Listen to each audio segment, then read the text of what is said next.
peuple de Los Santos vient de se réveiller ce jeudi matin avec une sacrée surprise pour le petit déjeuner.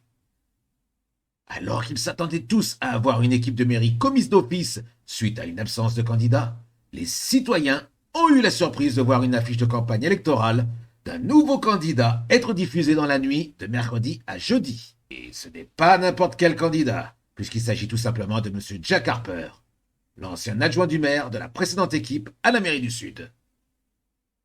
Un politicien qui était très largement impliqué dans la vie de tous les jours des habitants du Sud, qui était appelé Monsieur le maire alors qu'il n'était qu'adjoint par une grande partie de la population, et qui était parti sous la contrainte de pression de certaines personnes des forces de l'ordre selon lui.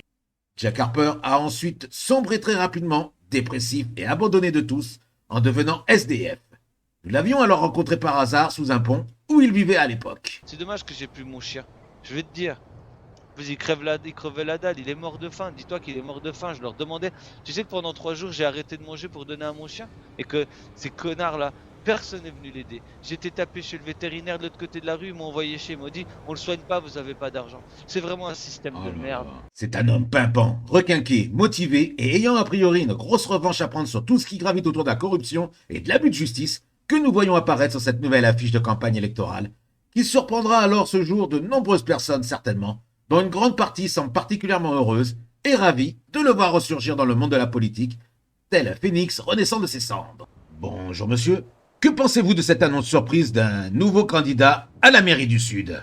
Qui d'autre que Jack Harper peut représenter ce qu'est le courage, la détermination et la bienveillance à l'égard des autres que cette personne qui a touché le fond, hein, et qui s'est redressée pour répondre à l'appel de citoyens qui ne voulaient pas se voir imposer des candidats qui ne correspondent pas à leurs attentes et ne respectent pas leurs valeurs.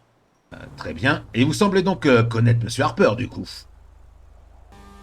Comme tous ceux qui avaient espoir en la mairie à l'époque et qui appréciaient le travail qu'il fournissait, il y avait des projets pour tout le monde. Il était arrivé à dresser une mairie en perdition alors qu'il n'avait que le poste adjoint. J'imagine du coup tout ce qu'il va pouvoir faire pour le bien des citoyens de Los Santos s'il devient maire et qu'il a enfin le pouvoir de décider par lui-même et d'un peu plus s'imposer. Eh bien, face à ses détracteurs. Il semblerait que la donne ne soit donc plus la même pour l'équipe de Madame Pasquier, candidate à la mairie, accompagnée de son adjoint Oksana Ikhanov-Krapovski, qui pensait peut-être, jusqu'à ce matin, avoir une victoire assurée au poste de la mairie suite à un vide d'opposants dans cette campagne. Et c'est tant mieux, car comme le disait un certain philosophe du nom de Pablo Ortiz, à vaincre sans péril, on triomphe sans gloire. C'était John McRiggs pour le LS News.